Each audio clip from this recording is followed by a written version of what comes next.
Mbah Sadi lagi nonton TV. Kembali lagi dengan Crush Movie. Gimana? Udah kangen gak sama Crush Movie? Nah, sesuai janji, kita bakalan selalu hadir dan siap sedia menemani waktu gabut kalian guys. Dan yang pastinya dengan mereview film-film menarik dan terkeren. Tapi sebelum kita lanjut ke filmnya, yuk bantu subscribe dulu channel Crush Movie supaya kita semakin semangat nih untuk kontennya.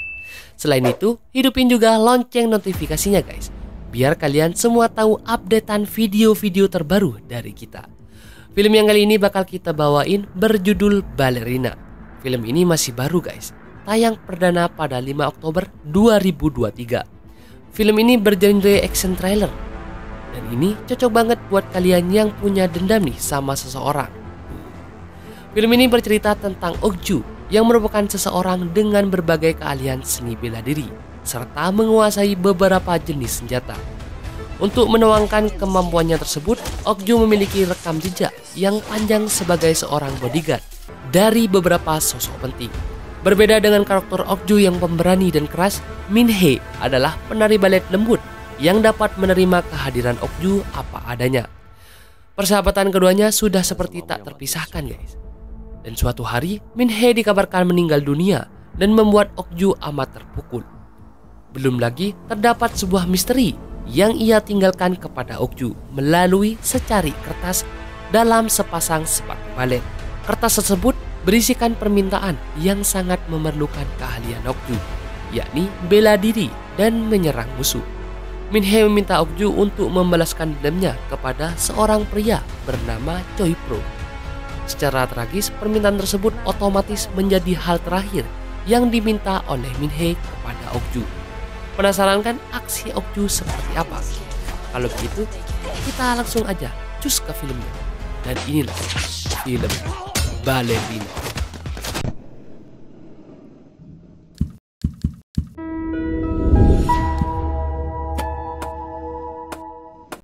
Di sebuah swalayan pada malam hari ada beberapa sekelompok perampok yang memalak seseorang dan menculik uangnya. Karena sepertinya orang ini penakut, dia pun menuruti permintaan perampok itu. Dan ada seorang gadis bernama Okju yang sedang belanja di sana dan meminta untuk dihitung belanjanya. Perampok di sana pun kaget karena Okju seperti tidak tahu kalau ada perampok. Dan Okju membantai semua perampok di sana dan berkelahi dengan semuanya. Aksi Okju ini sangat keren.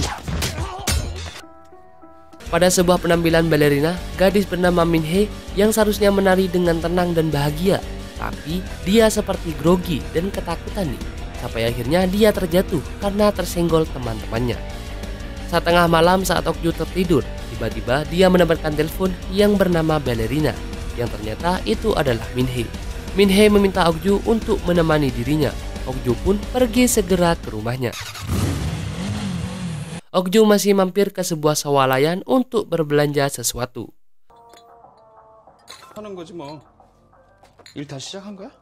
Saat tiba di rumah Min-hee, Min-hee tidak membukakan pintu. Okju pun masuk sendiri karena dia tahu kode rumahnya. Rumahnya yang sangat indah ini terlihat sepi dan sunyi, seperti tidak ada orang. Okju pergi ke kamar Min-hee dan juga tidak ada Min-hee di sana.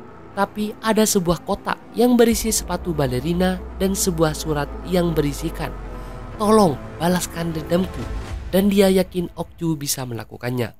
Okju kaget dan mencari Min-hee sampai akhirnya telepon Min-hee berbunyi di kamar mandi, yang ternyata Min-hee sudah meningsoy guys karena bunuh diri.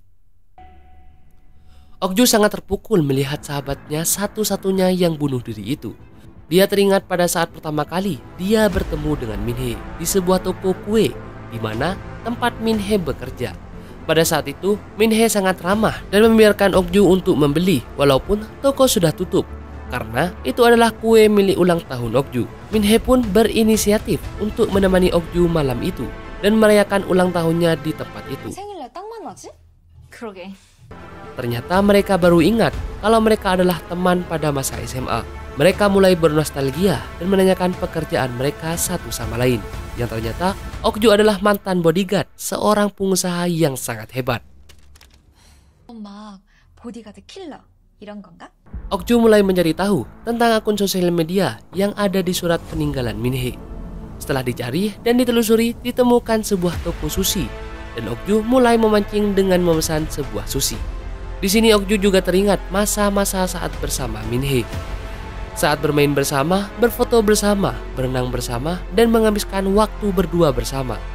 Karena Min-hee adalah satu-satunya orang yang membuat Okju jadi punya semangat hidup. Kini, Okju mendapatkan petunjuk tentang orang itu. Dia ditelepon oleh seseorang yang mengancamnya kalau dia tidak datang ke jembatan besok, maka keluarga Okju akan tewas. Pada malam hari, Okju datang dan mulai memantau orang itu dari kejauhan. Saat Okju sudah mengetahui targetnya, dia mulai mengikuti target itu pulang ke rumahnya. Ternyata rumahnya itu ada di dalam pedesaan guys, dan rumahnya sangat mewah. Pria itu sepertinya sangat kuat dan dia sering berolahraga menguatkan otot-ototnya. Keesokan harinya, Okju menunggu di sebuah toko dan melihat orang itu pergi. Okju mulai beraksi masuk ke dalam rumah pria itu dan memasang beberapa kamera tersembunyi dan juga mikrofon agar dia tahu tentang pria itu saat di rumahnya. Di rumah itu juga menemukan banyak alat-alat mengerikan guys, seperti alat pecut, borgol, dan seperti tali binatang. Di sebuah laci juga ada banyak flash disk dengan judul masing-masing seperti perawat, apoteker, dan ditemukan flash disk dengan nama Ballerina. Setelah dilihat isi flash disk itu ternyata berisi video pria itu memperkaus Min-hee guys. Hal inilah yang membuat Min-hee selalu merasa ketakutan dan terbayang-bayang wajah pria itu. Sampai akhirnya dia stres dan bunuh diri guys. Okju sangat marah melihat video itu dan semakin yakin untuk melakukan pembalasan dendam kepada pria itu. Pada malam hari, saat pria itu bersantai di rumahnya, Okju mendengarkan dari sebuah mikrofon percakapan pria itu bersama temannya dan bilang kalau besok mereka akan mencari mangsa lagi di sebuah tempat. Pria ini bernama Choi. Okju pun mulai bersiap dan dia memakai baju balerina milik Min-hee dan pergi ke sebuah tempat di mana Choi dan teman-temannya akan mencari mangsa. Di sini Okju mulai caper dan mencari perhatian dengan pria itu.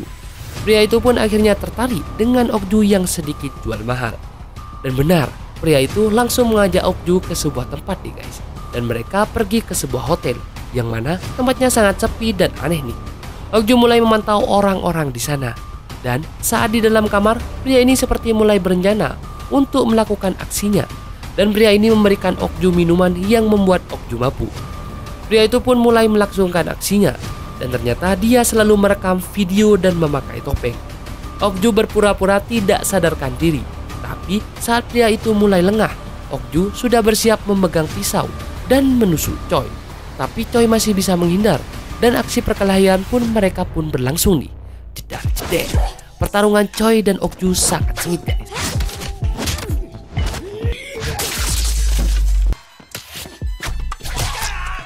Sampai akhirnya Okju berhasil merobek pipi Choi. Tapi pemilik hotel itu datang dan membantu Choi. Karena Okju berhasil kabur, teman Choi yang lainnya pun juga datang. Tapi untung ada seorang wanita bernama Shin yang keluar dari kamar dan membantu Okju untuk kabur. Mereka berdua pun berhasil membawa kabur mobil Choi. Choi langsung dilarikan ke rumah sakit dan pipinya dijahit. Ternyata Choi adalah salah satu pelaku guys. Ada banyak teman-teman lainnya yang juga bekerja seperti itu dan ada juga bosnya. Bosnya marah karena Choi kalah dengan wanita. Apalagi wanita itu bisa kabur. Bosnya ini pun meminta Choi untuk segera membawa perempuan itu ke hadapannya selama 3 hari sebelum Choi sendiri yang akan diwafatkan guys. Shin dan Okju ini pun berkenalan sambil makan malam. Okju berterima kasih karena Shin telah menolongnya. Shin ini adalah salah satu korban juga guys. Tapi dia tidak dibunuh, tapi hanya disekap di hotel itu. Shin ini sangat dendam kepada Choi dan dia bilang akan membantu Okju untuk balas dendam kepada Choi dan teman-temannya. Choi pergi ke sebuah apotek dan bertemu dengan apoteker yang seorang rekannya itu. Choi menceritakan apa yang terjadi dan meminta tolong kepada rekannya itu untuk mencari Okju dalam waktu 2 hari. Rekannya ini pun sangat setuju karena dia dijanjikan uang $100 juta. Okju pun pergi ke sebuah tempat di mana dulu dia berlatih memanah dan menembak di sana. Okju meminta tolong kepada temannya ini di sana untuk dicarikan senjata. Setelah diberi pengertian, temannya pun memberikan juga bantuan. Okju dan Shin pun langsung ketemuan dengan seseorang penjual senjata ilegal. Di sini Okju langsung membayar senjata itu dengan mahal dan memilih beberapa senjata yang dia butuhkan. Sampai akhirnya penjual itu memberitahu ada senjata jarak jauh yang sangat besar dalam jangkau tembaknya, guys. Di sebuah tempat cuci mobil, saat seorang apoteker mencuci mobil, tiba-tiba pria itu diberitahu kalau di mobilnya ada yang memasang GPS. Malam itu Okju mulai bersiap dan belajar menggunakan senjata untuk aksinya besok.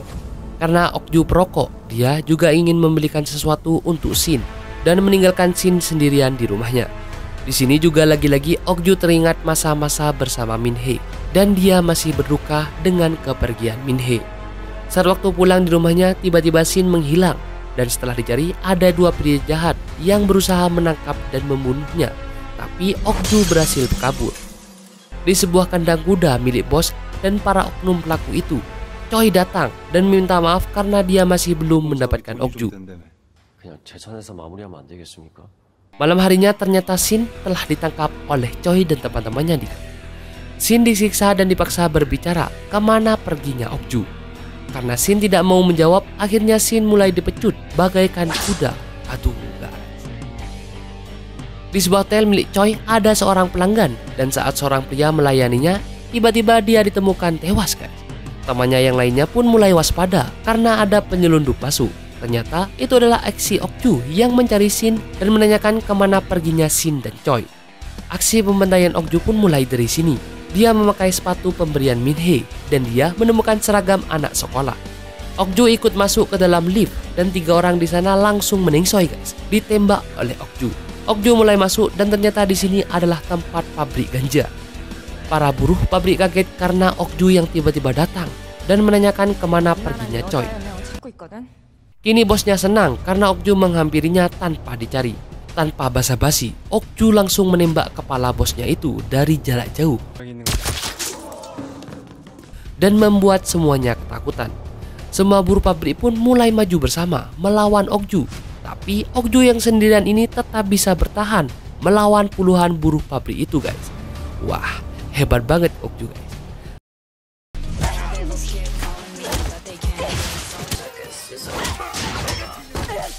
Okju berhasil masuk ke tempat milik bosnya dan menyiksa salah satu anak buahnya dengan sangat sadis. Di luar ruangan pacuan kuda, Okju menghampiri seorang apoteker yang membawa Shin yang sudah tidak sadarkan diri. Dia kaget karena Okju yang tiba-tiba menghilang. Ternyata Okju ditembak oleh Choi. Setelah itu, karena rekannya ini meminta jatahnya $100 juta itu, Choi malah membunuh apoteker ini. Saat Choi akan menghampiri Okju dan akan menembak kepala Okju, Shin tiba-tiba tersadar dan menembak Choi. Okju dan Shin pun membawa Choi ke pantai. Di sini, dia masih bisa memohon meminta ampun dan membujuk Okju. Dia bilang kalau Okju membunuhnya, maka di neraka dia akan lagi-lagi memperkaos Min-hee. Okju tidak bisa lagi menahan emosi. Okju langsung memakai sebuah senapan api yang menimbulkan api yang sangat besar, guys, dan membunuh Choi.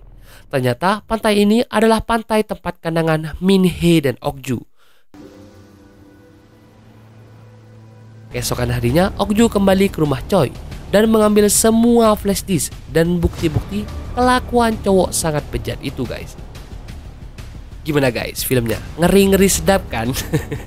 Karena aksi Okju yang sangat sadis. Oke, sekian dulu review film kali ini.